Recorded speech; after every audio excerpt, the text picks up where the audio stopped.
네, 시청자 여러분 안녕하십니까? 새해 복 많이 받으시기 바랍니다. 2026년 병오년 새해 2대12 대표 경제종합 시사방송 어쨌든 경제 오늘 첫 시간입니다. 자, 올해도 변함없이 금요일 오후 4시 여러분의 경제와 투자 궁금증을 해소시켜드릴 예정인데요. 오늘은 새해 첫 방송인 만큼 올해 우리 시장에 가장 강력하게 영향을 미칠 큰 경제 현안들 중심으로 신년 특집으로 이슈들 집중 분석해 드리겠습니다. 자, 그럼 어쨌든 경제 신년 특집 1부 2026년 결정적 뉴스킥 5 코너를 함께할 패널분들 먼저 소개시켜 드리겠습니다. 자, 저 기준으로 가장 먼쪽에 이동재 캐스터 나오셨고요. 네, 안녕하세요. 이동재입니다. 네, 김지영 캐스터 나오셨습니다. 네, 안녕하세요. 김주영입니다. 네, 오늘 특별 게스트로는 김동수, 김앤장 ESG 경영연구소 소장 나오셨습니다. 네, 안녕하세요. 김동수입니다. 네, 김 소장님 출연 이유는 잠시 후 자세히 말씀드리도록 하겠습니다. 자, 이제 어쨌든 경제 제작진이 선정한 올해 우리 시장을 크게 흔들 2026년 결정적 뉴스킥 5 본격적으로 시작하겠습니다.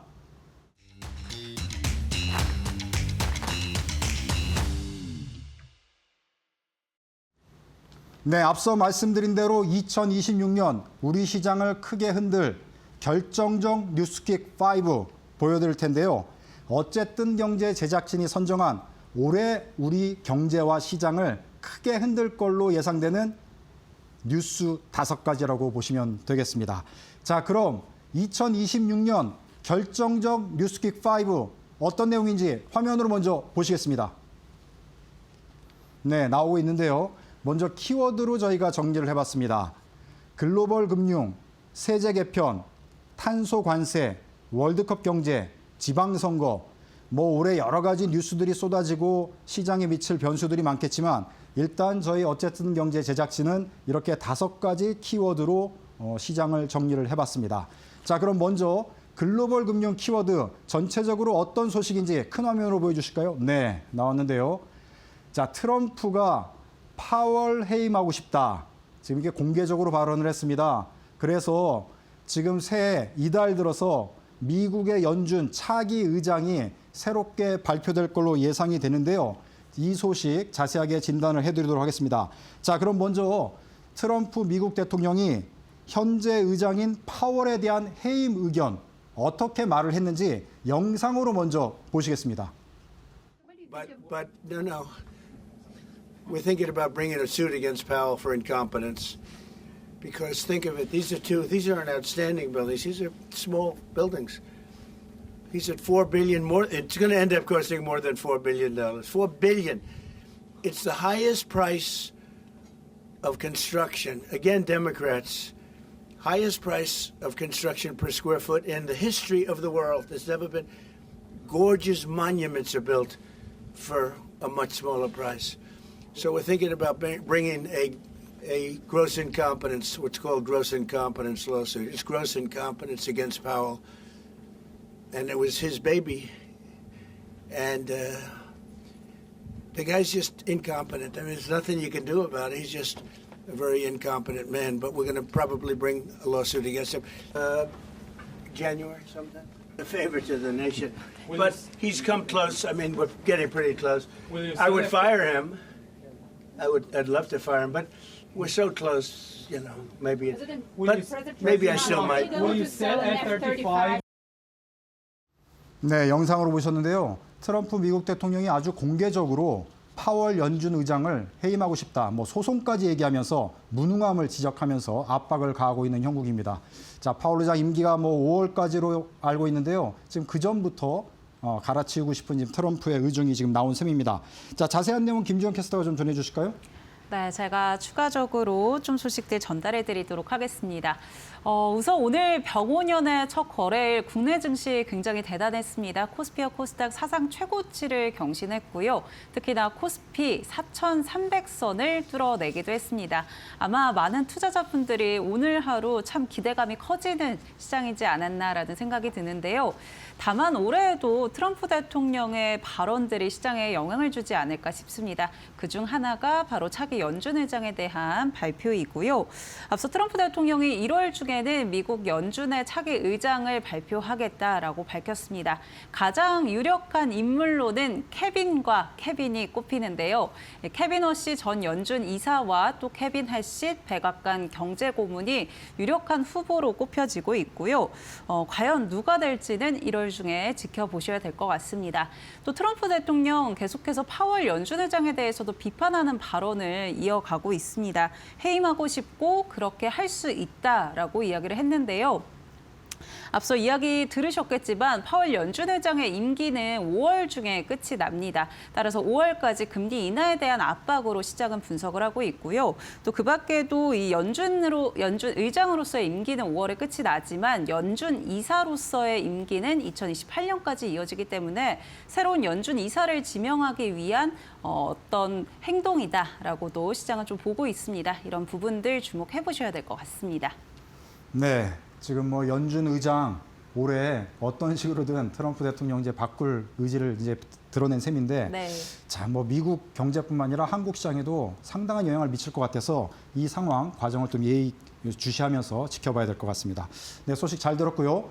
두 번째 저희가 세제 개편 키워드로 보여드렸는데 자세하게 어떤 내용인지 화면으로 보시겠습니다. 네, 두 번째 2026 결정적 뉴스 5 중에 두 번째 소식이 되겠습니다. 자, 증권거래세율 일부 상향 조정됩니다. 그러나 배당 소득은 이제 분리과세하면서 여러 가지로 시장 활성화 조치가 올해 시행될 것으로 예상되는데요. 자세한 내용 이동재 캐스터가 전해주실까요? 네, 시청자 여러분들이 신년 들어서 가장 궁금한 이야기는 과연 우리 증시에 올해는 어떤 변동사항이 있을까일 텐데요.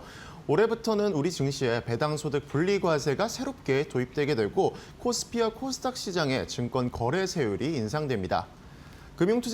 금융투자 소득세 도입을 전제로 단계적으로 인하됐던 증권 거래세율이 금투세 도입 폐지로 인해서 과세 형평성 차원에서 2023년 수준으로 원상 복구됩니다. 코스피 시장은 증권 거래세율 0.05%에 농어촌 특별세 0.15%를 더해서 0.2%의 세율이 적용되고요. 코스닥 시장도 기존 0.15%에서 0.05% 인상된 0.2%의 세율이 적용받게 됩니다. 이번 세법 개정으로 올해부터 5년간 증권거래소가 11조 원에서 12조 원이 더 거칠 것으로 추산되는데 그만큼 투자자 여러분, 특히나 단기 투자자 여러분들에게는 부담이 될 수도 있는 부분이겠습니다. 하지만 나쁜 소식만 있는 건 아니겠죠. 고배당 상장법인의 배당소득에 분리과세가 드디어 도입되게 되면서 현금 배당소득은 종합소득과 합산되지 않고 분리과세되게 되는데요. 최대 주주의 세금 부담을 줄여서 배당금을 확대한다는 취지로 배당소득의 확대가 강하게 체감될 것으로 보입니다. 또 오는 2월에 조세 특례제한법 개정안이 국회를 통과할 경우 국내 시장에 복귀하는 서학 개미들에게도 양도소득세를 감면하는 혜택이 제공될 예정이기 때문에 많은 관심이 집중되고 있습니다. 네, 오늘 거래 첫날인데 또 사상 최고치 김주영 캐스터가 전해주셨듯이 시장이 때로 새로운 또 기록을 세웠는데 이번 또 이제 세제 개편안이 올해 우리 시장을 더 활성화시키는데 순기능의 역할을 해보기를 기대해 보겠습니다. 자, 이렇게 두 번째 소식 전해드렸고요. 자, 2026년 결정적 뉴스 5 중에 세 번째 탄소 관세 저희가 키워드로 정했는데 어떤 내용인지 또 화면으로 크게 한번 보시겠습니다. 네, 철강 부문 지금 유럽이 탄소 국경제도 인증서 부담 비용을 지금 예고를 하고 있는 상태입니다. 올해 들어서 여러 가지 우리나라를 비롯해서 유럽에 수출한 국가들의 탄소 규제로 인한 비용이 증가할 걸로 예상이 되는데, 자, 이 문제를 저희가 자세히 진단하기 위해서 앞서 소개해드린 김동수 김현장 ESG 경영연구소 소장님 모셨는데요. 자, 새해 들어서 이후에 탄소 규제가 지금 강화됩니다. 탄소 문제를 비롯해서 ESG 경영에 대한 문제 얘기들 많이 있었지만 사실 우리나라 많이 좀 준비가 소홀했던 것도 사실입니다. 그래서 전문가로부터 이 소식 자세하게 진단하면서 대책도 좀 살펴보도록 하겠습니다. 자, 먼저 이제 앞서 제가 이제 잠깐 말씀드린 대로 유럽연합에서 지금 이미 예고를 했고 철강 업종을 중심으로 좀 부담이 지금 예상이 되고 있습니다. 그래서 이 소식이 전체적으로 어떤 내용인지 우리 김 소장님께서 소상하게 좀 먼저 소개를 해주시면 좋을 것 같습니다. 예, 2026년은 우리 기업들에게 있어서 글로벌 통상 환경에서 아주 큰 분기점이 되는 해가 될 것으로 전망됩니다. 이유는 2023년 10월부터 시작된 흔히 알려져 있는 탄소 관세라고 하는 CBAM이라고 하는 제도가 본격적으로 시작되는 해기 때문인데요. 지난해까지만 하더라도 이 탄소 세금은 전환 기간이었습니다. 즉 다시 말해서 탄소가 부과되기는 하지만 직접 세금의 형태로 물지는 않았는데요. 올해부터 확정 기간으로 들어가면서 관세의 형태로 부담해야 되는 상황입니다. 특히 EU가 탄소 배출권 거래제 가격과 연동된 CBAM 인증서를 의무적으로 구매해야 되는 것을 요구하고 있기 때문에 기업의 직접적인 수출 원가 상승으로 이어질 수 있을 것으로 생각됩니다. 올해는 EU가 최근 CBAM 적용 대상의 세탁기, 자동차 부품 등 철강과 알루미늄을 사용하는 다운스트림 180개 품목으로 확대하는 안을 발표하게 됨에 따라서 CBAM 시행에 따른 국내 기업이 받을 영향은 더욱더 커질 것으로 전망됩니다. 네, 이미 예상은 됐지만 실상 지금 올해가 되고 나서 보니까 이게 올해 내내 기업들의 부담으로 크게 작용할 것 같은 지금 우려감이 커지고 있는데요. 일단은 철강을 비롯해서 뭐 해운이나 조선 쪽에 영향이 미칠 것 같은데 1차적으로 그러면 우리 기업들은 어떻게 준비를 해야 되는지 그 안내도 좀 해주시면 좋을 것 같습니다. 올해부터는 업종을 불문하고 탄소 규제가 기업의 손익계산서에 실질적으로 반영되는 그런 탄소 비용의 가시화가 진행될 것으로 보여집니다. 특히 국내에서도 제4차 탄소 배출권 할당 계획이 시작되면서 유상 할당 비중이 확대되고 벤치마크 개수가 강화되는 등 국내 탄소 비용 규제도 동시에 커지고 있습니다. 따라서 기업들은 단순히 규제에 수동적으로 대응하기보다 내부 탄소 가격제를 도입해서 투자 의사 결정에 반영하고 공급망 전체의 탄소 배출 데이터를 실시간으로 관리할 수 있는 디지털 시스템을 구축해야 합니다. 그리고 정밀한 에너지 진단을 통해 운영 효율성을 최적화하고 디지털 기반의 에너지 수요 관리를 통해 제품의 탄소 내재량을 낮추는 전략적인 의사 결정이 필요할 것으로 보입니다. 네, 탄소 규제 앞서도 말씀드렸지만 여러 가지 우리가 예상을 하고 논의를 했지만 사실 기업들이 많이 준비가 안 돼 있는 상황이 뭐 사실이거든요. 그래서 지금 이제 철강, 조선해운 1차적으로 지금 영향권에 들어갈 것 같은데 사실은 전체 기업이 해당이 될 수 있는 상황 아니겠습니까? 전체적으로 한국 기업들을 장기적으로 어떻게 대비를 해야 되는지 큰 틀에서 좀 전망을 해주시면서 안내를 해주시면 또 좋을 것 같습니다. 네, 2026년은 탄소와 같은 규제만 가시화되는 게 아니라 탄소를 비롯해서 다양한 공급망 규제와 같은 것들이 가시화되는 분기점이 되는 한 해가 될 것으로 보여집니다. 지금까지 이 탄소 규제와 같은 이러한 ESG 규제들이 공고나 자율이었다면 2026년부터는 의무화되는 그런 분기점이 될 것으로 이렇게 보여집니다. ESG에 대한 관심이 2029년부터 급격히 증가하기 시작했는데요. 2022년 이후에 상당히 고점에서 유지되고 있습니다. 네. 그리고 자율에서 의무화로 전환되는 과정에서 2026년을 기점으로 다양한 ESG 규제들이 적용되기 시작하는데요. 우리나라를 포함해서 대부분의 국가에서 네. ESG와 관련된 규제가 급속히 빠르게 제도화될 것으로 보입니다. 이에 따라서 중장기적인 관점에서 우리 기업들은 ESG 규제 적용 시점을 고려해서 전략적 의사결정이 필요할 것으로 보여집니다. 네. 정부도 사실 이 사안을 가볍게 볼 수는 없을 것 같은데요. 지금 이재명 정부 같은 경우 올해 2년 차로 접어드는데 기업들의 여러 가지 부담도 경감되지만 장기적인 국가 차원에서 전략도 필요할 것 같은데 정책적으로는 우리 정부가 지금 어떻게 준비하고 있고 또 어떻게 준비해 가면 좋을지 또 여기까지 좀 말씀해 주시면 좋을 것 같습니다. 네, 새 정부 출범 2년 차를 맞이하여 정부는 기후에너지 환경부를 중심으로 더욱 체계적인 탄소 중립 이행 체계를 가동하고 있습니다.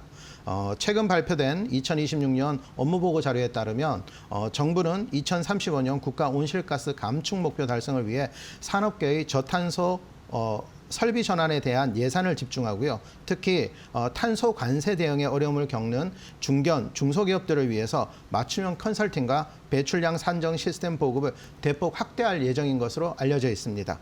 정부는 K-RE100, 재생에너지를 100% 사용하는 그런 제도인데요. 그리고 CFE와 같은 이니셔티브 등을 통해서 우리 기업이 사용하는 다양한 무탄소 에너지가 글로벌 시장에서 정당하게 그 가치를 인정받도록 하기 위해 다양한 외교적 노력들도 기울이고 있는 것으로 알려져 있습니다.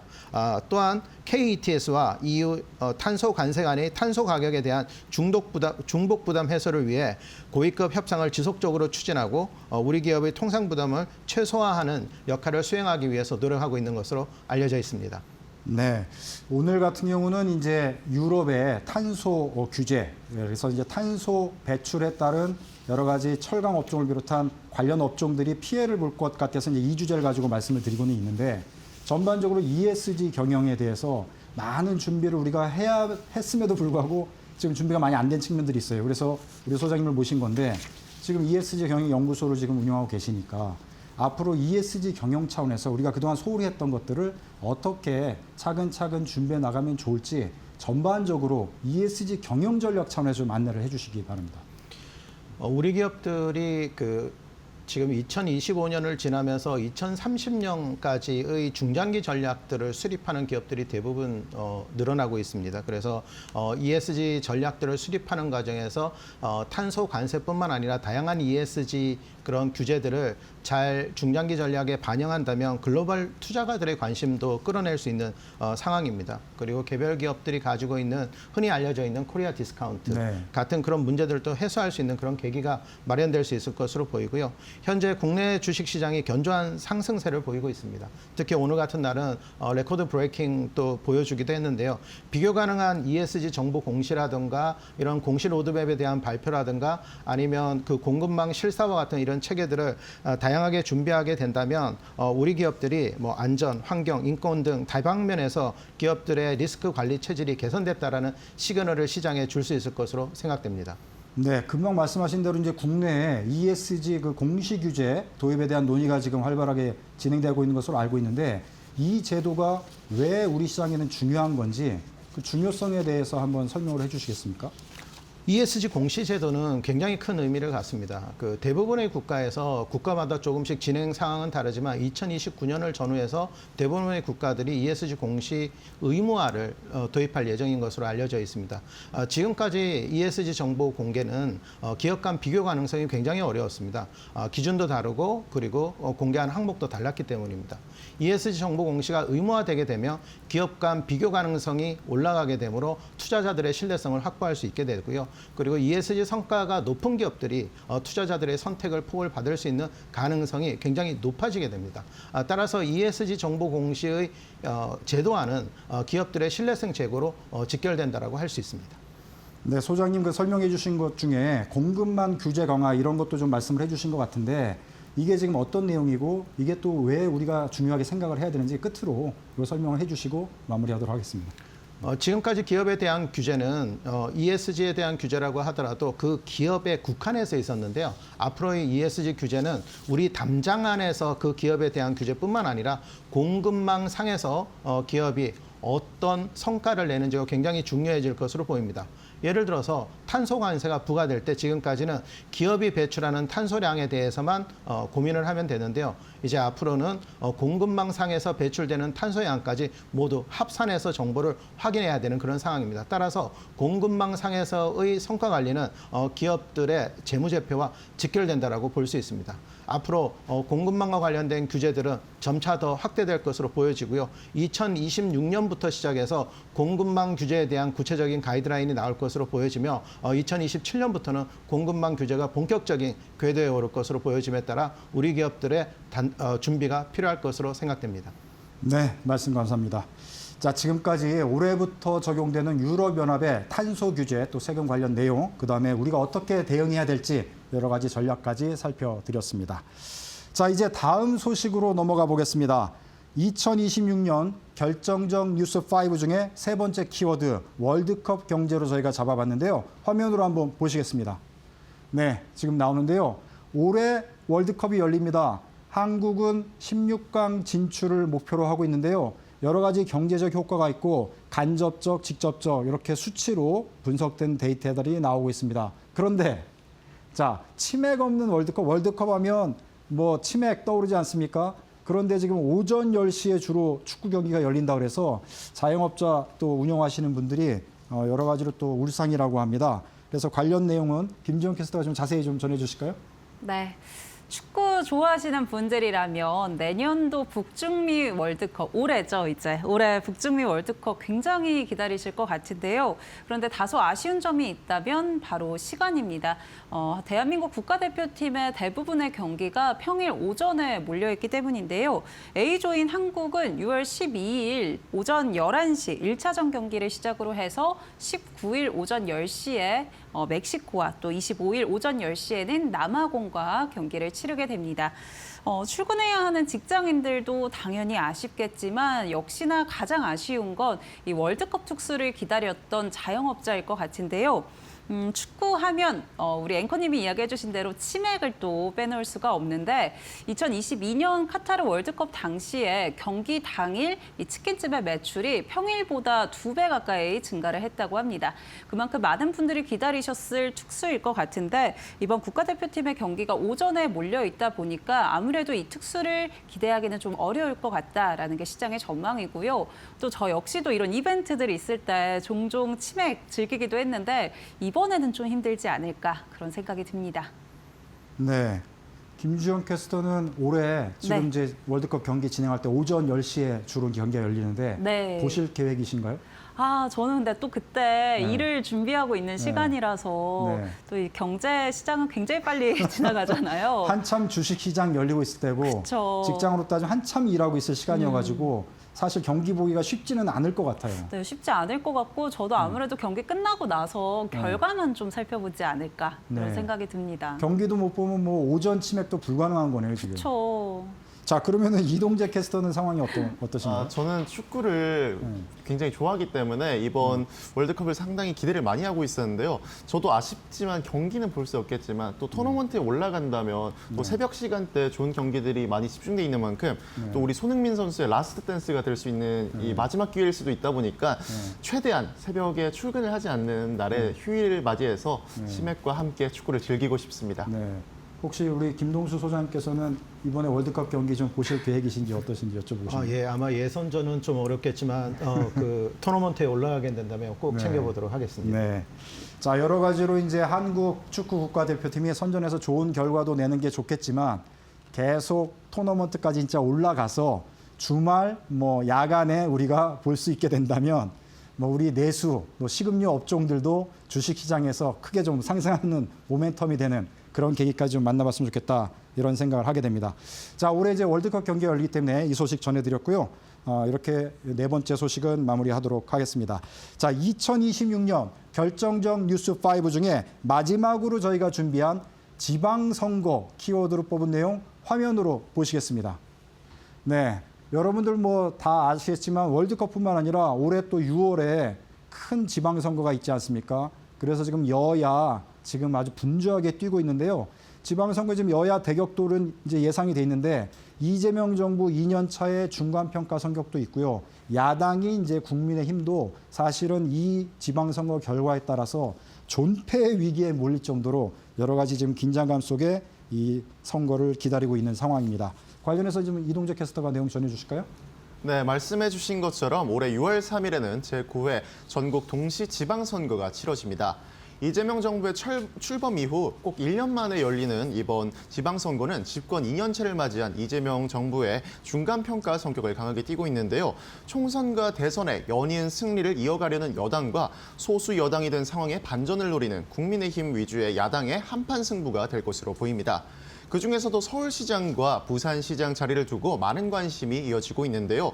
서울시장 후보로는 야당 측에서는 현 서울시장 오세훈 서울시장이 또 여당 측에서는 정원호 성동구청장과 김민석 국무총리 그리고 박주민 의원 등이 유력 후보로 꼽히고 있습니다. 최근 나온 여론조사에서 이 여당의 세 후보 모두 오세훈 시장과의 가상 양자 대결에서 오차범위내 치열한 접전을 이어가는 모습을 보였습니다.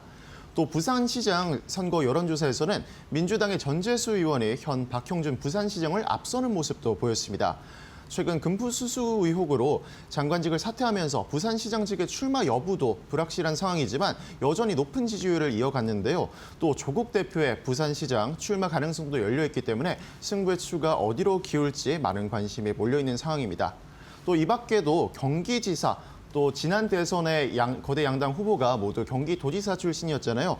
그렇기 때문에 이제 대권 등용문이라는 평가를 받는 경기도지사 자리에도 많은 거물급 인사들의 이름이 거론되고 있는 상황입니다. 이번 지선 같은 경우는 김동연 지사를 시작으로 제3지대 여러 이름들이 거론되고 있는 상황인데요. 이번 지선 같은 경우 당내 경선이 민주당은 3월 초쯤에 또 국민의힘은 3월 말쯤으로 유력하게 지금 전해지고 있는 상황입니다. 향후 전국의 주도권 흐름과도 맞닿아 있기 때문에 특히나 이번 선거가 중요한 선거로 될 것으로 보입니다. 네. 전체적으로 이제 요즘 보면은 젊은 층에서 선거에 관심이 좀 떨어져 있는 것을 이제 볼 수 있는데요. 우리 이동재 캐스터가 보실 때 올해 지방선거에 젊은 층들의 관심은 좀 높아질까요? 어떻게 보실 겁니까? 전망을 사실 하시면요. 이제 20대 투표율이 네. 다른 이제 나이대보다 다른 연령보다 적은 것은 사실입니다. 하지만 이제 지난 대선을 이후로 20대 정치적 관심이 많이 올라왔기 때문에 지난 대선 같은 경우도 70% 이상의 지지율을 보였거든요. 그렇기 때문에 이제 지방선거에서도 그 관심이 이어지지 않을까 저는 그렇게 보고 있습니다. 네. 우리 젊은 층 20대, 30대 분들도 선거에 관심을 갖고 임하셔서 지방선거는 뭐 지역 발전은 물론이고 이번 지방선거 또 크게 벌어지기 때문에 나라의 운영, 그다음에 시장에도 크게 영향을 미칠 것 같아서 관심 갖고 지켜보시고 소중한 한 표 올해 꼭 행사하셨으면 좋겠다 이런 생각이 듭니다. 자, 신년 특집으로 마련한 2026년 결정적 뉴스 5 여기서 정리를 하도록 하겠습니다. 자, 어쨌든 경제 제작진이 선정한 올해 우리 시장에 크게 미칠 뉴스 5가지를 집중 분석해 드렸습니다. 지금까지 이동재, 김주영 캐스터 그리고 김동수, 김현장 ESG 경영연구소 소장께서 수고해 주셨습니다. 감사합니다. 자, SK하이닉스 주식시장에서 불을 뿜고 있는데요. 자, SK하이닉스 기업의 탄생 배경 혹시 여러분 아시나요? 자, 영상으로 저희가 준비했습니다. SK하이닉스의 기업의 성장 탄생 배경에 대한 컴퍼니 인사이드 영상으로 만나보신 다음에 저희는 잠시 후 2부 어쨌든 경제 초대석에서 뵙도록 하겠습니다. 오늘 2부 초대석 역시 신년 특집으로 글로벌 부동산 시장을 전망하고 투자 전략을 지역별로 자세히 짜드리도록 하겠습니다. 신희성 리맥스 코리아 대표 모시고 해외 부동산 시장 자세히 진단해 드릴 예정입니다. 자, 해외 부동산 관심 있으신 분들은 어디 가시지 마시고 채널 고정.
컴퍼니 인사이드 SK 하이닉스 편. 원래 SK 회사가 아니었다는 거 알고 있었나요? 지금은 세계 2위 메모리 반도체 기업이지만 처음 이름은 현대전자. 그런데 IMF 이후 현대그룹이 흔들리면서 2001년 회사가 결국 매각 대상으로 나옵니다.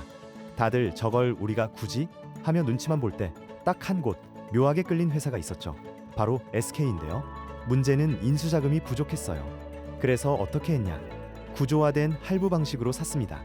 외부 자금 끌어오고 채무 조정하고 분할 상환하고 이 방식으로 현대전자를 사들였고 새로운 이름이 탄생합니다. 바로 하이닉스.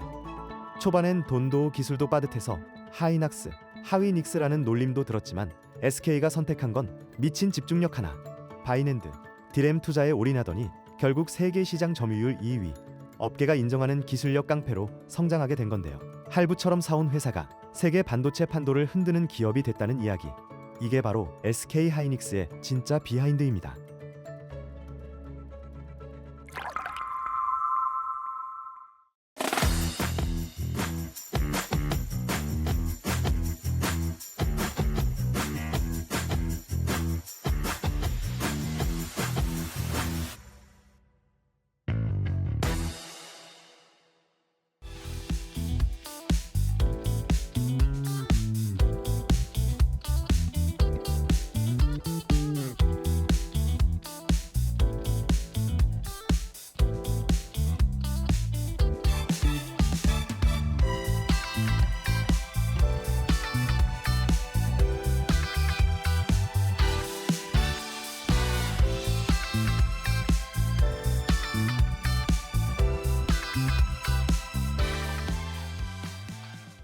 네, 어쨌든 경제 2부 초대석 시간입니다.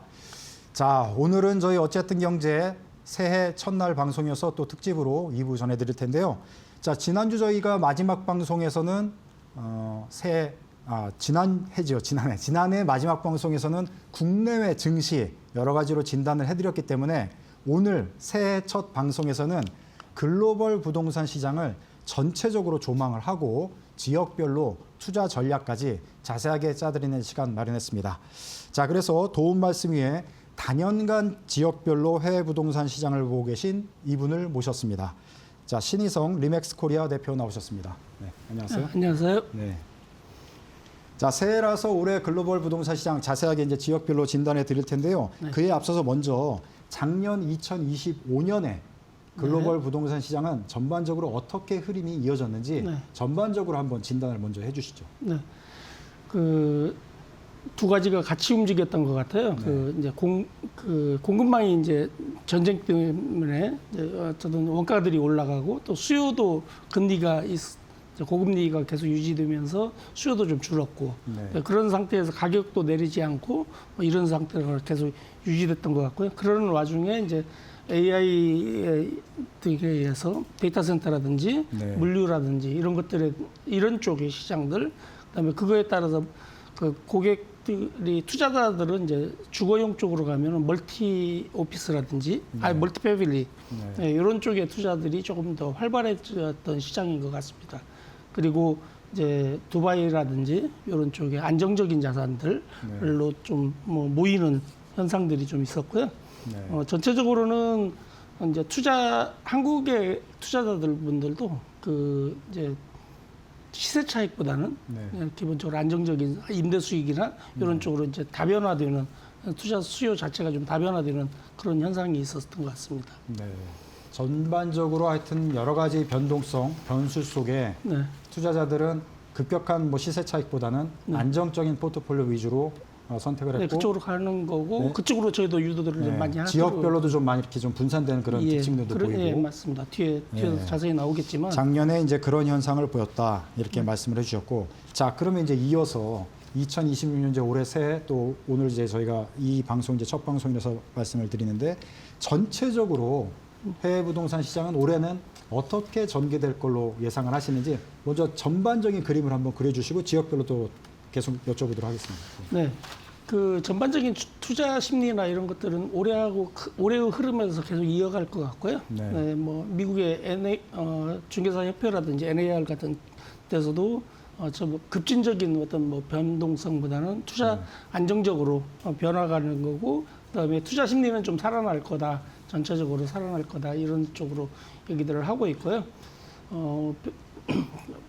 올해와 마찬가지로 이제 AI 관련 데이터 센터라든지 아니면 이제 일반 개인들이 볼 때는 안정적인 임대 수익이 가능한 이제 소규모 임대주택이라든지 네. 그다음에 멀티 패밀리 이런 쪽에서 강세를 좀 보일 거라고 생각을 하고요. 지역적으로는 굉장히 많이 계속 한국 투자자들이 나가는 시장은 계속 더 많이 굉장히 다변화될 거라고 생각을 하고 있습니다. 기본적으로는 뭐 투자 목적 자체가 이제 과도한 이제 이렇게 시세 차익보다는 예전에 얘기했던 그런 것보다는 이제 그 임대 수익을 위주로 이제 수익성 이런 것들을 보는 쪽으로 많이 변해갈 거라고 생각을 합니다. 그래서 네. 자, 그래서 그 금방 말씀해 주신 대로 작년에 그 보였던 특징들을 올해도 동일하게 보일 가능성이 있고 지역별로는 더 다변화될 가능성이 높다. 네. 그리고 역시 시세 차익보다는 뭔가 그 안정적인 임대 수익을 목적으로 한 그다음에 다른 다양한 용도 차원에서의 투자 뭐 이런 걸로 이제 말씀을 해주신 것 같은데요. 네. 자, 그러면 저도 궁금하고 제 주위에 있는 분들도 이제 많이들 여쭤보신 것 중에 하나가 요즘 국내 투자자분들이 특히 이제 국내 부동산에는 여러 가지 제약 요소들이 많이 생기다 보니까 네. 해외 부동산 쪽에 관심을 많이 가지시는 분들이 계신데 도대체 최근에 국내 분들이 해외 부동산을 투자할 때는 어느 지역 어떤 상품들을 주로 관심을 많이 가지시는지 트렌드를 많이 고객들이 접하셔서 아실 것 같아요. 그거 좀 소개 좀 해주시죠. 뭐 여러 가지 이제 자기 목적에 따라서 좀 많이 달라지긴 하는데 아무래도 가장 사람들이 익숙한 데는 미국일 거고요. 네. 네, 미국은 이제 뭐 여러 가지 뭐 투자 목적도 있고 거주 목적도 있고 아니면 아예 자산을 이전하는 네. 수요들도 있고요. 네. 그다음에 이제 일본 같은 경우는 그 뒤에 저기 했지만 안정적인 임대 수익이 좀 굉장히 강한 나라입니다. 안정적으로 임대가 가능한 나라여서 그거에 대한 이제 수요들이 좀 많이 활발해지는 편이고요. 네. 그다음에 만약에 고수익이나 조금 더 안정적인 저기를 원한다고 치면 이제 두바이 이런 데들이 굉장히 이제 강세를 띄울 거고요. 네. 그다음에 이제 베트남이라든지 동남아 이런 지역은 아무래도 이제 개발도상국들이 이제 네. 투자 수익률을 자체는 좀 높을 가능성이 크니까요. 네. 네, 그런 부분에서는 이제 성장 프리미엄을 갖는 나라들에 대한 그런 수요들이 계속 있을 거라고 생각합니다. 네. 미국에서도 뭐 미국 같은 경우도 이제 대도시 중심에서 네. 이제 지금은 이제 선벨트 지역이라든지 남부 쪽으로 이제 미국의 산업이나 이제 인구들이 옮겨가는 거에 따라서 네. 한국 분들의 투자들도 많이 변하는 것 같고, 그다음에 한국 기업들이 지금 진출하는 지역 네. 그런 쪽에 대한 수요들이 계속 많이 발생할 거라고 생각합니다. 네. 전통적으로는 그러니까 전통적인 대기업, 그러니까 대도시들 LA나 뭐 뉴욕 이런 데도 계속 강세를 띠겠지만 기본적으로는 이제 조금 더 수익률이 높기로는 이제 플로리다 지역이라든지 텍사스 지역 이쪽으로 많이 투자가 이루어질 거라고 생각합니다.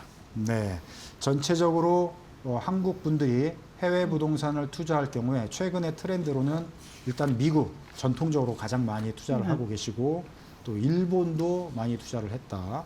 그리고 중동 지역에선 두바이 쪽에 또 투자 세가 상당히 많이 증가하고 있다. 이렇게 말씀을 주셨고요.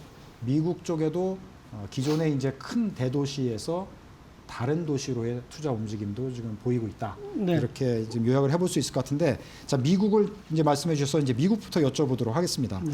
자, 미국 같은 경우 이제 트럼프의 이제 관세 폭탄 이후에 미국 내에서도 건설 비용이 많이 올라가고 시장이 또 상당히 좀 위축된 측면이 있어가지고 네.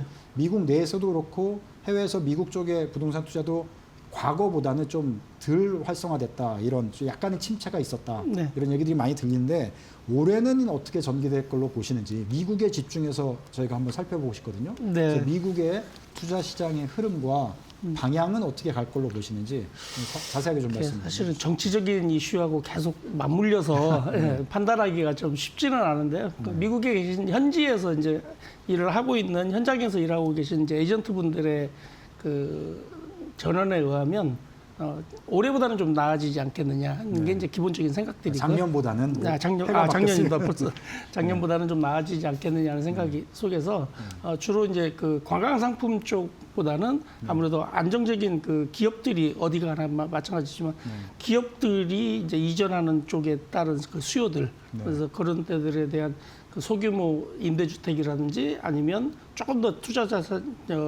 투자액이 된다고 치면 아까도 얘기했지만 멀티패밀리라든지 이제 우리나라 같은 경우 소위 말하는 작은 단위의 아파트, 4층 내지 5층짜리 아파트 이런 그 멀티패밀리들이 굉장히 수익성도 높고 좀 훨씬 더 안정적인 자산으로 지금 각광받을 올해는 그럴 거라고 생각을 하고, 기본적으로 리테일이라든지 이쪽은 조금 당분간은 좀 약세를 보일 거다 이런 쪽의 얘기들을 하고 있습니다. 네. 전반적으로 미국 같은 경우에 뭐 트럼프 정책의 영향일 수도 있을 것 같고요. 네. 기업들의 이전, 자국 내에서도 그렇지만 해외 기업들이 또 미국에 이렇게 들어가는 것들이 그렇죠. 있다 보니까 네. 그런 움직임들을 잘 보시고 네. 기업들이 안착하는 지역, 네. 그 주변 네. 것들. 그런 쪽에서 아무래도 이제 주거 임대 시장이 네, 금방 말씀하신 대로 활발하니까. 이제 임대 수익 차원에서 미국도 여러 가지 이제 우리로 따지면 소형 아파트라고 볼 수 있겠죠. 이제 네. 미국에서는 뭐 멀티패밀리라고 얘기하고 뭐 콘도라고 얘기하고 네. 여러 가지 얘기하지만 어쨌든 우리 개념으로 봤을 때는 좀 임대 수요가 있는 많이 생길 지역 네. 그런 쪽에 관심 있게 보시면은 미국 시장도 좀 기회 요소들을 찾아볼 수 있겠다. 네, 많이 있을 겁니다. 그렇게 말씀을 해주신 것 같고요. 자, 그러면은 미국은 일단 요 정도로 네. 이렇게 보고 일본 같은 경우에 사실은 작년, 재작년부터 해서 사실은 사람들이 생각 의외로 네. 많이 관심도 가지시고 투자도 많이 하신 것 같고 네. 관련된 기업들이 또 일본 지역에 대한 상품도 많이 소개를 해주신 것 같아요. 네. 일본 시장은 올해 또 어떻게 전개될 거로 보시는지요? 일본 말씀해 시장은 이제 그 동안 그 이제 30년간 그 소위 말해서 잃어버린 30년 하면서 네. 자산 가치는 오르지 않았지만 임대 수요는 꾸준히 늘면서 굉장히 안정적인 그 임대 수익률을 보장하고 있습니다. 그리고 네. 거기에다가 이제 엔저 효과까지 해서 네. 국내에서만 관심 있는 게 아니고 전 세계에서도 사실은 굉장히 핫한 지역입니다. 일본 자체가. 네. 그래서 거기서 이제 올해도 그게 그 기조는 유지될 것 같고요. 어쨌든 계속 저금리 상태니까 올랐다고 해도 그래서 계속 할 거고 그래서 소형과 도심을 선호하는 건 마찬가지인데 최근에 나타나는 현상은 이제 도쿄 중심의 그 한정적인 지역에서 약간 유곽으로 네. 빠져나가는 그런 다른 도시들 이제 요코하마라든지 이쪽으로도 가는 수요들이 좀 발생하고 있고요. 한국하고 가장 가까운 이제 후쿠오카라든지 요즘 네. 뭐 또 지진 이슈도 있고 뭐 그래서 일단 요즘 후쿠오카 쪽이 또 좀 많이 사람들이 보는 그런 현상들을 보이고 있습니다.